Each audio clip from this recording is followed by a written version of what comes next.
চট্টগ্রাম বন্দরের শান্ত সকালে হঠাৎ করেই উপকূলে ভেসে উঠল এক অচেনা নৌযান। কোনো ঘোষিত সময়সূচি ছিল না, তবু মার্কিন যুক্তরাষ্ট্রের পতাকা উঠছে তার মাস্তুলে। পোর্ট অথরিটির কর্মকর্তারা একে মানবিক সহযোগিতার জাহাজ বলে ব্যাখ্যা করলেন, কিন্তু সামরিক পর্যবেক্ষকদের চোখে এই সহযোগিতা শব্দটি এখন ভূরাজনৈতিক সংকেত ছাড়া আর কিছুই নয়। কারণ ঠিক একই সময়ে ওয়াশিংটনের দক্ষিণ এশীয় নীতিমালায় এক পুরনো বিতর্ক আবারও নতুন করে মাথাচাড়া দিয়ে উঠেছে। মিয়ানমারের রাখাইন রাজ্যকে বাংলাদেশের সঙ্গে যুক্ত করার ধারণা। ২০১৯ সালের ২৮ জুন মার্কিন কংগ্রেসের এশিয়া ও প্রশান্ত মহাসাগরীয় উপকমিটির তৎকালীন চেয়ারম্যান ব্রেট শেরম্যান এক বিস্ফোরক মন্তব্য করেছিলেন। তিনি বলেছিলেন, যদি যুক্তরাষ্ট্র সুদান থেকে দক্ষিণ সুদানকে আলাদা করতে পারে, তাহলে মিয়ানমারের রাখাইন রাজ্যের রোহিঙ্গাদের নাগরিক অধিকার প্রতিষ্ঠার জন্য একই পদক্ষেপ নেওয়া যেতে পারে। তিনি আরও যুক্ত করেন, যে দেশ রোহিঙ্গাদের মানবিক দায়িত্ব নিয়েছে সেই বাংলাদেশের সঙ্গে রাখাইনকে যুক্ত করাই সবচেয়ে যৌক্তিক ও কার্যকর সমাধান। এই বক্তব্য আন্তর্জাতিক অঙ্গনে তীব্র প্রতিক্রিয়া সৃষ্টি করেছিল। মিয়ানমারের সামরিক জান্তা তখনই এটিকে তাদের অবিচ্ছেদ্য অংশ ঘোষণা করে এবং যেকোনো বিদেশি হস্তক্ষেপ বরদাস্ত না করার হুঁশিয়ারি দেয়। দীর্ঘদিন এই বক্তব্যকে ইতিহাসের আড়ালে ফেলে রাখা হয়েছিল, কিন্তু ২০২৫ সালে এসে বিষয়টি আবারও আলোচনার কেন্দ্রবিন্দুতে ফিরে এসেছে, এবার যুক্তরাষ্ট্রের কার্যকর ভূরাজনৈতিক উপস্থিতির মাধ্যমে।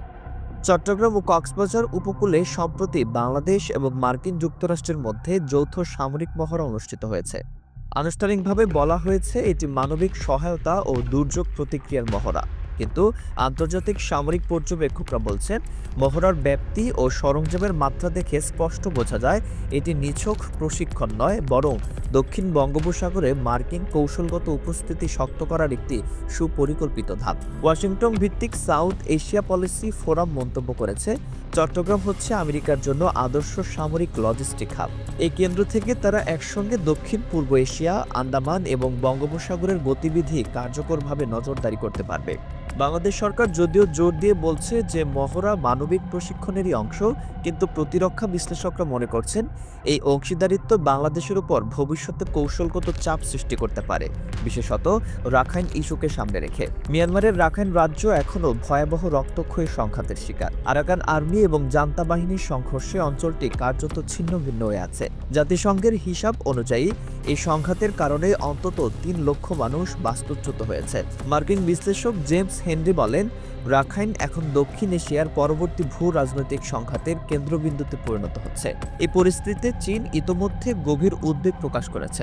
বেইজিংয়ের সরকারি সংবাদ মাধ্যম গ্লোবাল টাইমস মন্তব্য করেছে, রাখাইনকে যদি বাংলাদেশে যুক্ত করা হয় তবে তা চীনের কিওয়াওকপি গভীর সমুদ্র বন্দর প্রকল্পকে বিপদে ফেলবে এবং চীনের সমুদ্রপথে নিরাপত্তা মারাত্মকভাবে বিঘ্নিত করবে। অন্যদিকে মার্কিন প্রতিরক্ষা দপ্তরের কর্মকর্তারা বলছেন, রাখাইনকে কেন্দ্র করে যে আলোচনা চলছে তা মূলত একটি মানবিক উদ্যোগ, যাতে বাংলাদেশকে নেতৃত্বে রেখে মিয়ানমারের গণহত্যার পরিণতি মোকাবিলা করা যায়। কিন্তু বিশ্লেষকরা মনে করছেন এই মানবিক করিডোর আসলে যুক্তরাষ্ট্রের ভূরাজনৈতিক প্রভাব বিস্তারের নতুন কৌশলগত রূপ। ঢাকা এখন এক জটিল কূটনৈতিক সমীকরণের মাঝে দাঁড়িয়ে। একদিকে ওয়াশিংটনের প্রস্তাব যা বাংলাদেশকে আঞ্চলিক নেতৃত্বের আসনে বসাতে পারে, অন্যদিকে ভারতের অস্বস্তি। ভারতীয় সংবাদপত্র দ্য হিন্দু লিখেছে, রাখাইন প্রসঙ্গে বাংলাদেশের যে কোনো ভূমিকা ভারতের উত্তর পূর্বাঞ্চলীয় রাজ্যগুলোর কৌশলগত নিরাপত্তাকে অনিশ্চিত করে তুলবে। ভারতের নীতি বিশ্লেষক অনন্ত রায় মনে করেন, চট্টগ্রামে যদি মার্কিন উপস্থিতি স্থায়ী হয় তাহলে ভারতের পূর্ব সীমান্তে নিরাপত্তা ভারসাম্য ভেঙে পড়তে বাধ্য। দিল্লির think tank observer research foundation মন্তব্য করেছে, বাংলাদেশে মার্কিন সামরিক উপস্থিতি মানে শুধু চীন নয়, ভারতকেও কৌশলগত ঘেরাওয়ের মুখে ঠেলে দেওয়া। তাই ভারত এখন একদিকে চীনের প্রতিরোধের জন্য যুক্তরাষ্ট্রের মিত্র হলেও অন্যদিকে যুক্তরাষ্ট্রের নীতি নিয়ে গভীর আশঙ্কায় ভুগছে। এক দ্বন্দ্বে জর্জরিত মিত্রতার দোলাচল। বাংলাদেশ সরকারও অত্যন্ত সতর্কভাবে পরিস্থিতি পর্যবেক্ষণ করছে। প্রফেসর ইউনুস প্রশাসনের এক কর্মকর্তা বলেছেন, আমরা যুক্তরাষ্ট্রের সাথে সহযোগিতা চাই, কিন্তু কখনোই সার্বভৌমত্বের বিনিময়ে নয়। ভূ রাজনীতিতে রাতারাতি কিছু ঘটে না। যে পরিকল্পনা আজ ঘোষণা করা হয় তার বাস্তবায়ন হতে হয়তো ১ দশকও লেগে যেতে পারে। ডিপ টেস্ট বা রাষ্ট্রের গভীর কাঠামো সর্বদা দীর্ঘমেয়াদী কৌশল তৈরি করে। একটি একক বক্তব্য, একটি সামরিক মহড়া বা একটি বন্দর চুক্তি এগুলো হয়তো সেই বৃহত্তর কৌশলের ছোট অংশ মাত্র। যেমন ২০১০ সালের সিরিয়ার বাশার আল আসাদকে সরানোর পরিকল্পনা তৈরি হয়েছিল, কিন্তু বাস্তব সংঘাত শুরু হয় ২০১১-১২ সালের দিকে।